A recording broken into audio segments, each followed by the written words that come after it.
Hello, everyone. I am back tonight with Maddie Danielle, and this is once again all things uncaged with Original Book Nerd.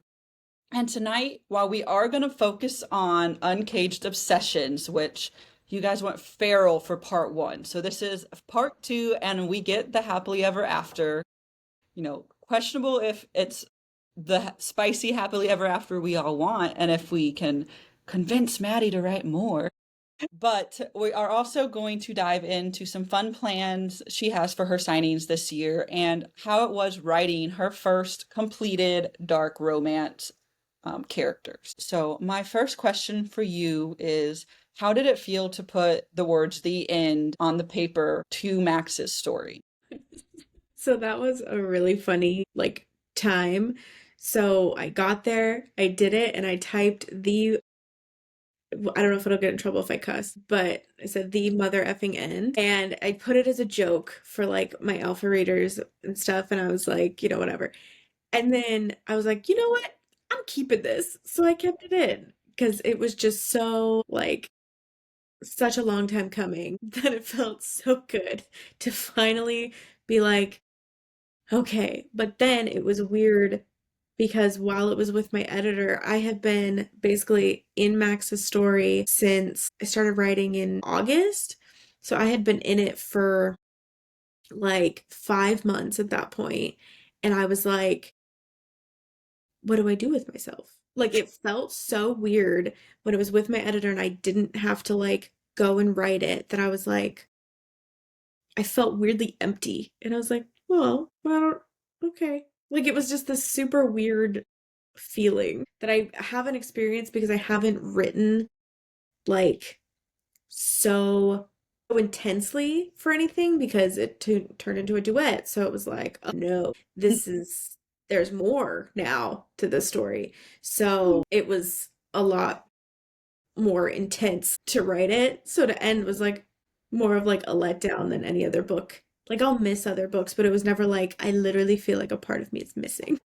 On the note that it was like an emotional end, did any of the emotional upheaval in this second part of the duet really hit home for you while writing certain characters' backstories? So when I'm writing backstories, I feel bad. I definitely there's times where I feel bad and I'm like I feel bad, but it's when you're writing like the backstory, you know now that they're in like a better place, so it's a lot easier, at least for me, to be like to get through it because they're okay, they're happy now. They're, in a better place than they were. Yes and no. I also knew from the start going in, especially it's Drew and Adam really have the tough backstories. And I knew even going into part one what their backstories were and how they were gonna deal with them in their own emotionally constipated way.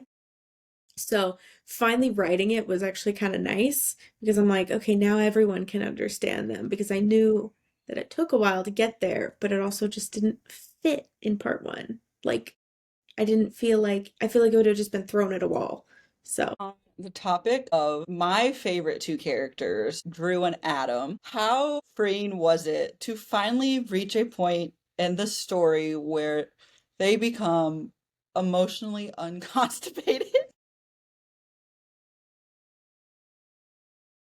it turned into my favorite part. Like I had an ARC reader reach out with a screenshot or like a picture of their Kindle on that part, on like kind of the emotional unconstipating part. And I was like, I just love that. Like, I love that so much. When the emotions came out for the guys to Max and the guys with each other, it was so nice. It was like, oh, they are just little sweet babies, though they're unhinged. Sweet, unhinged babies. With Cain, do you expect readers to still fall in love with him in this part two, now I that think you're setting that? more so, for sure. Because he's obsessed, he's still crazy, he's still unhinged, he's still Cain, but he also does show a little bit of a sweet side. So Are we going to be shocked by anything this man does now in part two? at this point, nothing should surprise anybody of what he'll do, but you never know. I mean, I think it's like, yeah, that's pretty par for the course for him. So, a big aspect we have seen coming off of a rapid release with book one is everyone wanted to know what to expect for people who weren't early arc readers with the emotional suspense we get with Max's ex and the kind of mystery suspense you leave us when at the end of book one surrounding like her family and her past she is running from. Can we expect to hit the ground running? And can we expect to need, some tissues and some emotional support animals to get us through some of the journey of her story in this book? Yeah, the first little bit, grab your emotional support, whatever you need. And maybe not, I don't think it's sad necessarily, but definitely some emotional support is needed. Or What was your favorite part for Max in Uncaged Obsessions? that's so hard. Because, like, kind of the epilogue, but also, like, a part I can't say because that would be a huge spoiler. We'll go with the epilogue. So that means everyone has to read to get there. Yeah, exactly.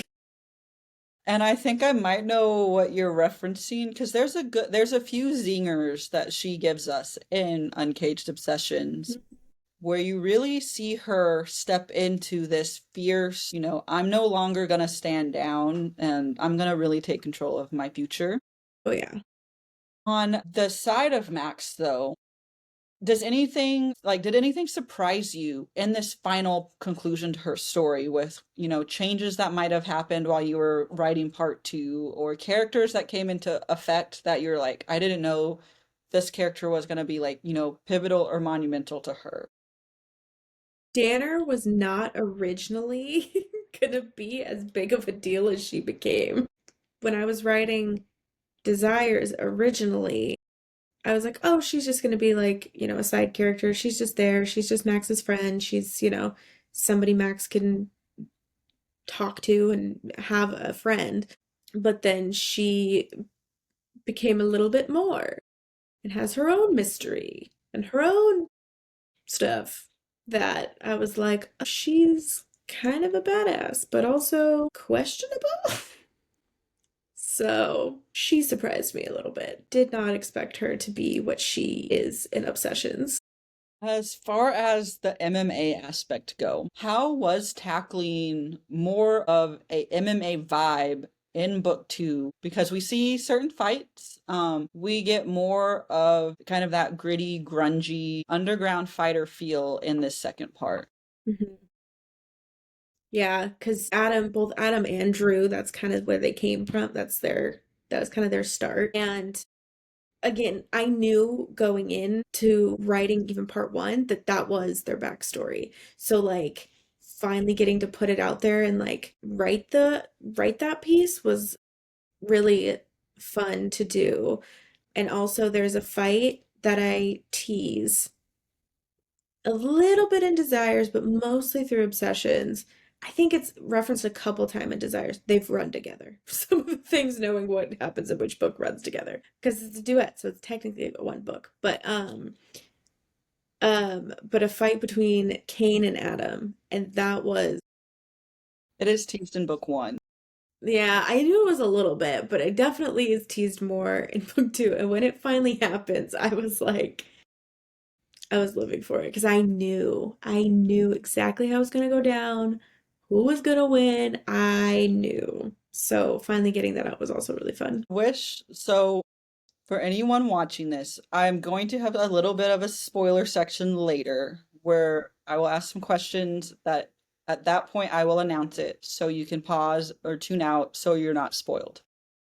I have a question about that fight later on that I really need some answers to. I have another question though. So, Uncaged Obsessions is darker in a different way because of the backstories one and certain elements that we get in each character. How was kind of changing that mindset going from more of the deviant dark in one with, Cain obsessing over her, or all three of them really in different ways. The B and E, bypassing her locks, watching her windows, and then Drew getting kind of in on it, to more of the like almost emotional, mental aspect as they tackle like what will this happily ever after for us look like? And what do we have to, heal from? Yeah. I think this one was more kind of on par with what I've written before because all pretty much all of my books have some sort of like emotional darkness to them. Like, the hat trick, the power play, the breakout all have something that happens in them that is like like kind of, emotionally dark. So this felt like kind of going back a little bit to that rather than in book one, it was like, I'm pulling out every little deviant thought in my mind that is happening here. And this was a little less of there's still that though, because there was two scenes in particular that I was like, I texted and I was like, hey, so this is something I want to do. Is this too much? And they both said, no. And if you don't do it, I'm making you put it in. So I said, cool. And then, Thank you, Chelsea, and thank you. yeah, well, Chelsea is also who you can thank for all the snake plays in both books. So, um, because she was the original one that said, you know what you should do? A snake around during. And I was like, are you crazy? No one would like, I'm in.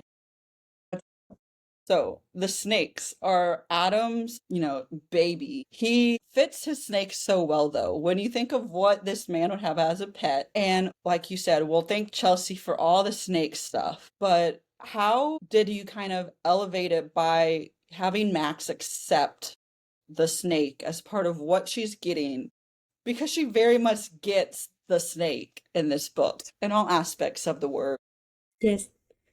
I've the thing is like she accepts that Athena is a part of Adam. Like that's like they're kind of a package deal. And I feel like it's another way of like her expressing her love at some point of the fact that she will accept his snake. It's like, I don't really like that, but I'm going to accept it anyway. Though I don't understand why she doesn't like it. They're so sweet and nice. They're freaky. Nope, they're sweet And and nice. isn't it an albino snake? It is a piebald ball python. So piebalds are white but have spots of pattern on them. Okay. So they're a really cool. I enjoy snakes in books, but you would never see this girl with a snake in real life. I did on Sunday. They rank up there with like kimono dragons and things that should not be held as pets. Snakes should be. I've taken my one picture holding the snake, and I have lived as much as I'm going to live with snakes in my life. So I did a whole photo shoot on my birthday and there were snakes and I got to experience a little bit of what Max I had a ball python around my neck twice and felt what it felt like. That would have been perfect if you had held up an author-proof copy of this book for like your release day post. I mean, I have some pictures for it with the snakes and with the book because I had the books there. So I have some stuff, but the the pictures so the special edition omnibus that I'm doing for the duet. In it, there's a picture of a snake wrapped around my neck, and that's Max's chapter. Chapter. I really like those special editions, and I'm going to have some questions at the end of this for anyone interested in those special editions and how we can get our hands on them. And or questions of possible not safe for work covers. I have to do my 5 minutes because I know certain people will ask, and I love to deliver because I am also curious. As far as Uncaged Obsession, the title can kind of speak for itself. We have four very obsessed people. You froze.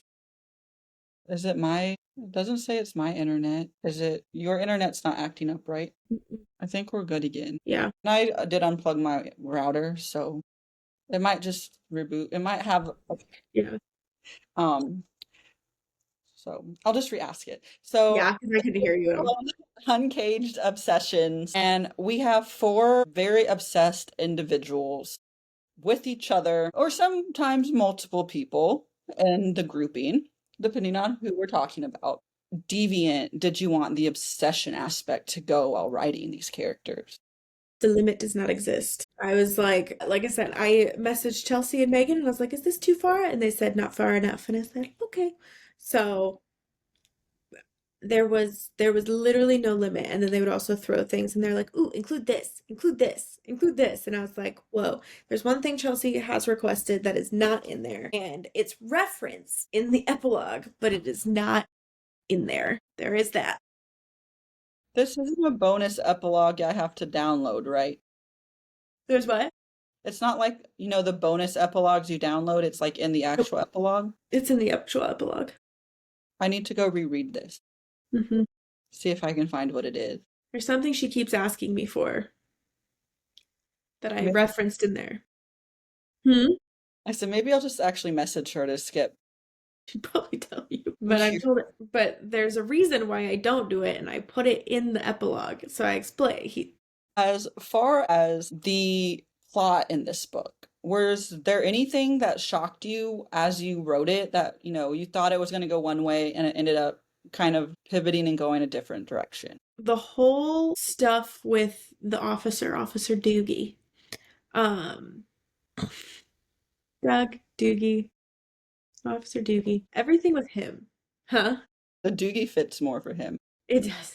That's what they call him. His whole part of everything and the way everything works out with him was not necessarily expected originally. Did it throw off anything else as his end result changed?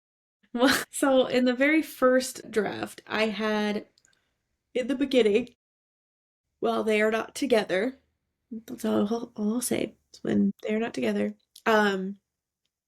The guys may or may not have tracked him down and beat him very severely, but then just kind of left, they beat him really severely and then didn't get in trouble or anything. And I was like, I don't think we could suspend reality, but that's a little too much. Like, you just beat up a cop a lot and you don't get in trouble. So I had to change that. For the series as a whole, now that you are done with your first dark romance duet, how do you feel now as an author saying, I have a completed, and I'm just going to go ahead and preface with a successful dark romance duet, because we know part 2 is going to be just as popular as book 1 was last month. I'm always hoping. It's really cool. My thing is I'm such a mood writer, but I worry about it too. I was worried about it with switching from the dragons to dark because it was more light to dark, and I was worried about the switch, and now I have people really liking the dark and next is not dark anymore. So I'm it messes with me that I'm well, well, shoot, is that a thing to do? But I'm such a mood writer. I can't just stay one place. I'm I bounce around. Will you get more dark? Yes, 100%. Will you get more light and fluffy? Yes, 100%. I can't just do one. What has been your favorite experience writing in the darker universe now that you've said and done 2 books in a finished series? Well, one of my favorite comments that I've gotten from people who've read it is, oh my God, I did not realize, I knew that, yeah, you said dark. I did not realize how dark you meant. I didn't know that your brain went that dark. And it's thank you. Thank you. So. I never know how to rate darkness. So for you, seeing my reviews, I will never rate on a scale of 1 to 5 how dark something is. Because I would be I think it's a 3. And you would be Leslie, a 3. And I'd be well, yeah. That's my thing though. It's hard for me to classify darkness because I went into this saying, no, it's morally gray. And then I had people read it, they're no, ma'am, this is dark. And I'm oh.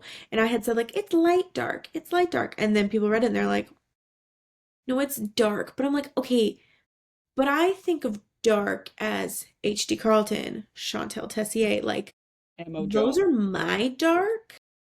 and I don't feel like I was there. Like I'm like, I don't think it's as dark as like I'm like it's not as dark as the ritual, but then Different than the ritual. it's different, but I don't know. So I don't rate darkness because clearly I'm wrong. It's really hard because when you rate it, like, what are you rating? Are you saying like elements were dark or is the romance dark? Because we can argue that Cain is very dark, Mm-hmm. but then you can also say like, Max and Drew and Adam, they're not light. Mm-hmm. They're on the morally gray end for me, but their history as you dive into who they are read more as dark because Yeah. of things that happened to them to make them who they are. Yeah. But yeah, no, Cain was just black. Cage's just dark. Yeah. He's just a black cuddle bear all the way around. Yeah, exactly. He's a black bear. He's just like, let me follow you. Let me follow you home. Come into my van. For any reader stepping into this series, what would you tell them to expect or, kind of be ready for as they dive into either part two or if they're brand new and starting with Uncaged Desires?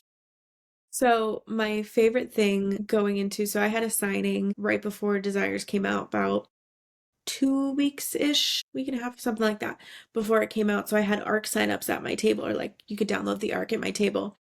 And people would come up and, I would tell them about it. And my thing was always, are you afraid of snakes? And a lot of people would say no. And I was like, oh, perfect. So that's my thing. I'm like, are you afraid of snakes? Perfect. You can read it. Um, so that is my main thing. And I mean, I just think if you like some darkness, you like some men fighting each other, there you go. That's what you can expect. And a lot of spicy time. I have two more questions and then we are going to go into the fun stuff. So everyone be ready if you haven't read it yet and don't want to be spoiled, get ready to hit pause because we are going to dive into some questions that we as ARC readers want our answers to. Or insight into Maddie, why did you do this to us? So I will give another warning before I ask the first one, but my first penultimate series question is whose character was the hardest for you to put to the page of the four of them? Like, hardest to, like, get into? Get into or just kind of like, find a really strong voice and development how he or she was going to go. Adam. Adam.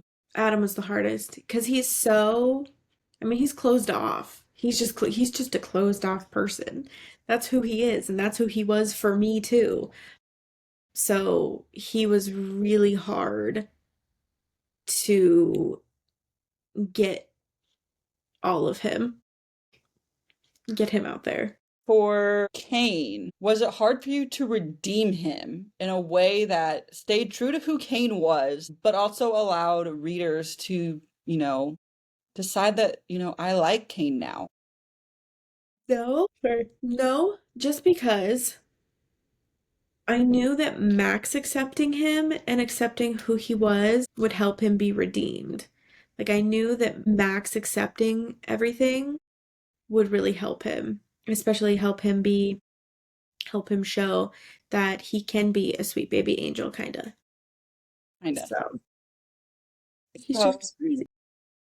we are going to go into our spoilers now. And if I was a tech savvy person, this is when I would have the big icon that said spoiler alert.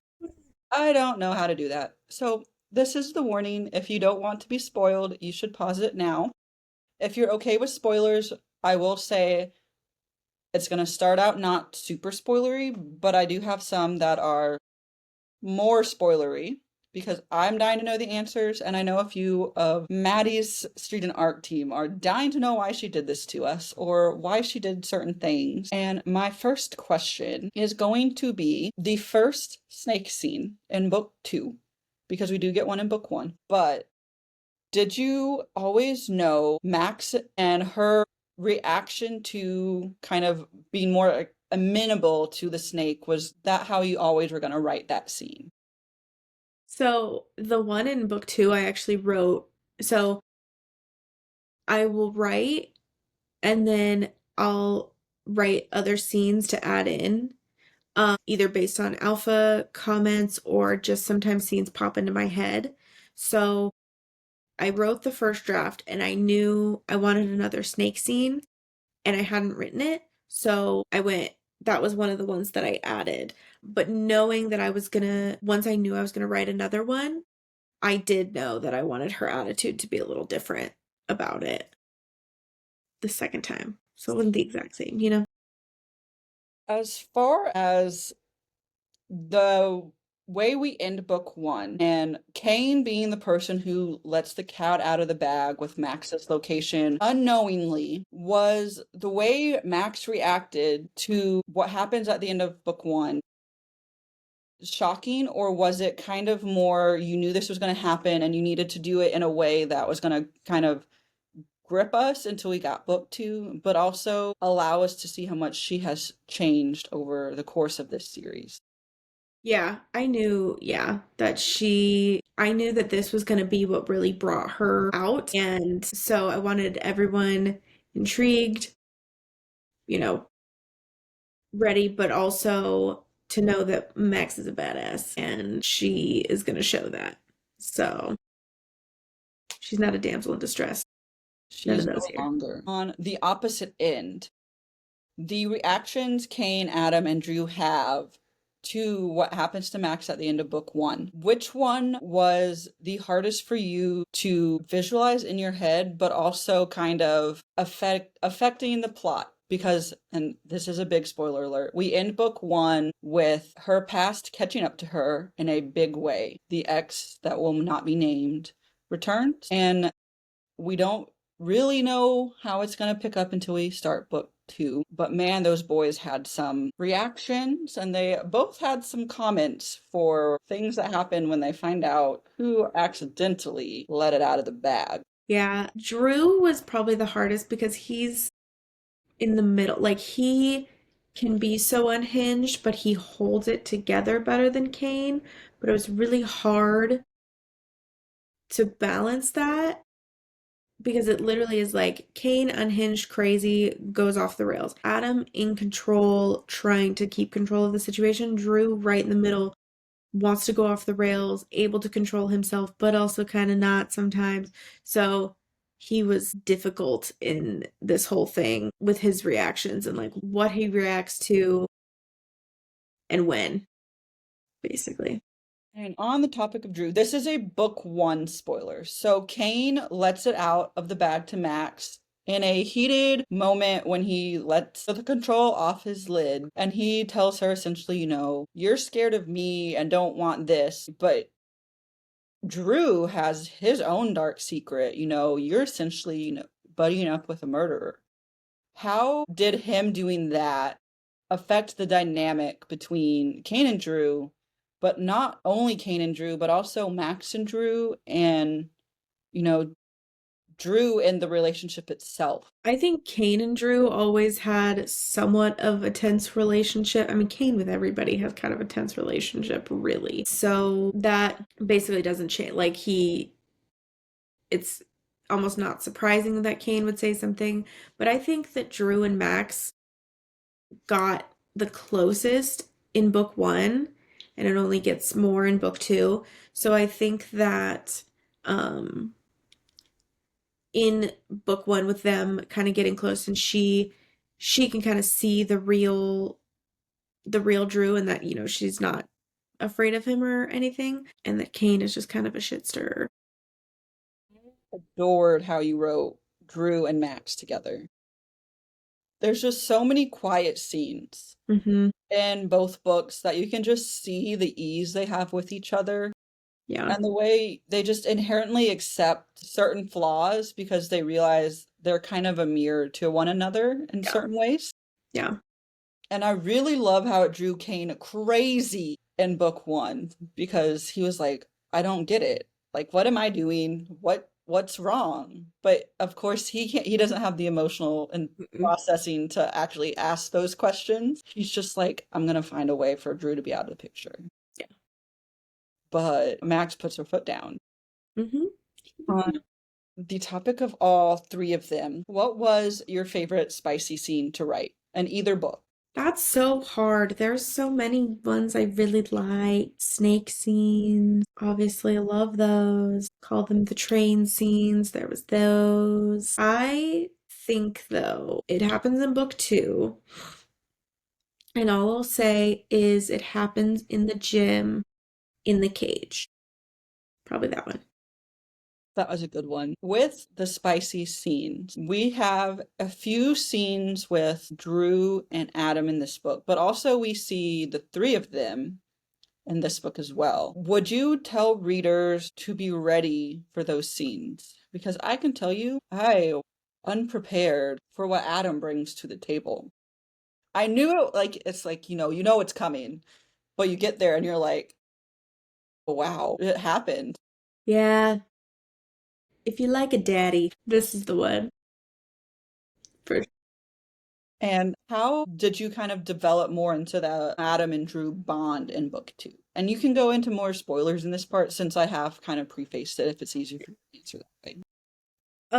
I mean, I feel like all the guys kind of have to bond over getting Max back, like working together to get Max back.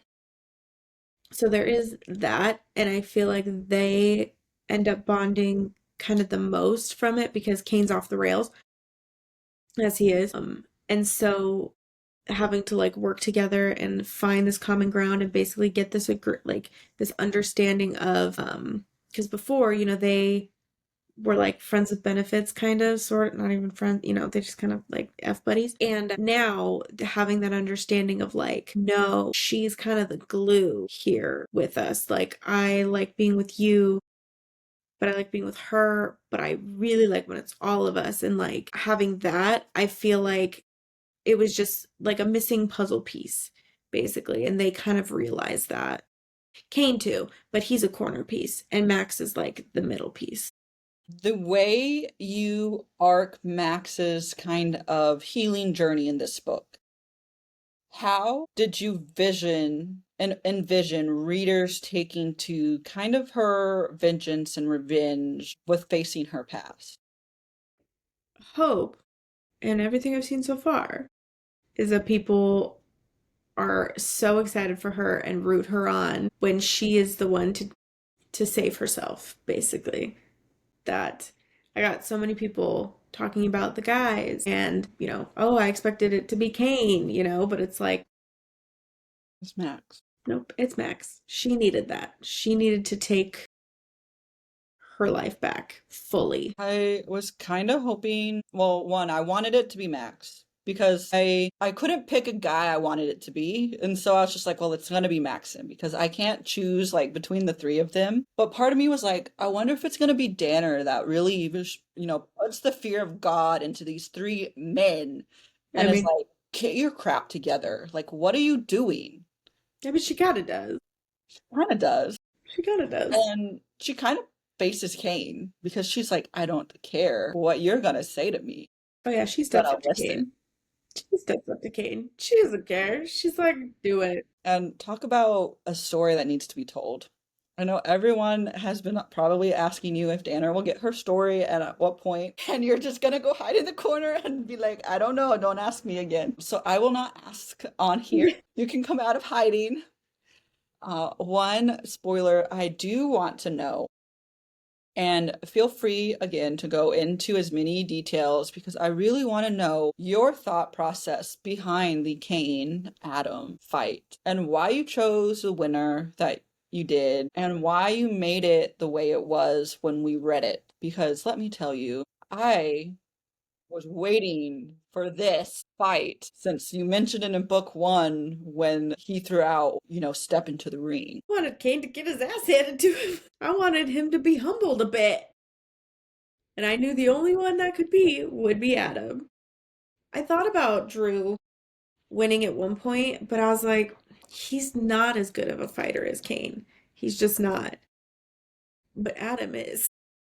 As much as I was wanting it to be Drew, I really liked that it was Adam because I felt like that was a cornerstone to who Adam was. You know, he's this silent, broody gym owner who doesn't enjoy to talk. Throughout the whole first book, denied that he, was in this intimate relationship with Drew, was very adamant that, no, we're just coach and athlete. Nothing is going on. But at the same time, he was like, I'm still the boss. This is my gym. Mm-hmm. Like, until you can, put the money where the mouth is, this is my house. Mm-hmm. And Adam and Cain they're not quite as alpha daddies. Because that's what not Drew, but that's what Adam is. Mm-hmm. He's very much my house. He is. And he's also kind of protective of them Mm-hmm. in his own misguided way. He is. And I know I got to read some of the beta comments, and some of them were going crazy during that scene. Mm-hmm. I can think of a few unhinged ones. I have one more spoiler question, and it has to do with Drew when we finally get the dirty aspects and the darkness that he has gone through. When you exposed his past to us in book 2 and really dove into like why he was so stunted and why he was the way he was, did you always see the initial reception he had to the people who learn it for the first time being what you wrote them as? Yeah. That's the thing, my biggest thing with characters. I mean, I know what their backgrounds are going into it. That's the first thing I write, is I write little paragraphs on each character, what they look like and their backstory, and any like specific personality traits or kinks or whatever. I knew exactly what it was going to be and the reception it was going to have in the story. Totally fibbed. I have one more spoiler type question. But as far as the trauma that each character faces, which one for you was really kind of the harshest to overcome? That's hard because I was a social worker, so I've seen a lot. And so writing and coming up with difficult backstories isn't hard because it's like anything you can think of, I've seen worse. So it's hard because, I pull a little bit from things I've seen. Yeah, that's hard. So we'll end the spoiler section here. I have 5 one-liners for Maddie, and then I have 5 rapid-fire questions that she's going to hate me for, but I'm going to ask because they're always fun for me. And I love the answers. This is the selfish part of the interview. It's the me questions. I asked 40 minutes of things for you guys, and now we're going to have 10 minutes for me. So one of the one-liners I ran across was, just give me more Daddy Adam, please. I think we all agree on that one. I had another one that I saw it in a review and it was literally just one line. It said, obsessed, all caps, that's it. Fitting, we can agree. Yeah, fair. This was one from someone who didn't arc read book 2, but has read book 1. And going into their read for Friday when it's released, they said, just bring me the popcorn and crack open the beer because it's going to be a ride. And it is a ride. Yeah. And all euphemisms of the word ride. Someone also, this one made me laugh so hard. Someone said, my anaconda what? That's it, right? It makes you think a little. You're like, oh, they went there. Oh, they did. Yeah, all right. Another one, this is a little more than a one-liner, and I'm going to end the one-liners here. But they said, I was curious how you were going to redeem Cain and make him kind of relatable in the sense that this is also dark romance, so we know that he's going to be unhinged. But the end result was, I couldn't imagine the 4 of them if Cain didn't make it back into the group. And I think that means your job was done well. I think so too. That's great. My 5 rapid fire ones now. So the first one, they're all character based, and it's going to be first response to whatever character pops in your head, and the uncaged duet. And the first one is, what character made you giggle or cackle in your author cave the most for readers to experience while writing the duet? Danner. My next question is, what character put you through the paces while writing their story? Adam. The third question is, if you had to pick one character that you could tell a reader, you will love this character in this story from point A to point B when you write the mother effing end, what character would you tell them? Max. Max. Number 4, what side character gave you the most grief while writing? And I'm already going to say you can't say Danner because that is too easy of an answer. Arson. For those of us who have read, will understand. You'll understand that troublemaker. The last one, and this is the funnest question I have. What character dominated the heat in this book to the extent where you're like, I really have to throw in other characters with scenes that are spicy to balance out him or her? I totally knew that's who you're gonna say. Yeah, Cain in the first, but Adam in this one for sure. So I hope all of you guys loved watching this. I did promise I was going to talk about those special editions. So before we officially close out, I do want to ask Maddie, where are you going to have those omnibuses? And will they ever be available for pre-order? And can other readers get them if they can't see you in person? So they are available for pre-order for all my signings coming up this year, except unfortunately Sports Romance Con because it's just too soon. But Romance in the PNW in June, Love in the Queen City in Cincinnati in August, the Books and Booze Cruise in September, and Love in Vegas in October. And so they're all available there. I don't mind if someone else picks up. So if you order and know somebody going to any of those and have them pick it up for you, that's fine. I don't like, some people are weird about that. I'm not.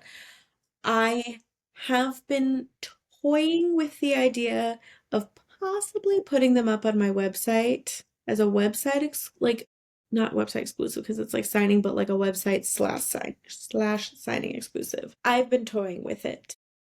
We will see.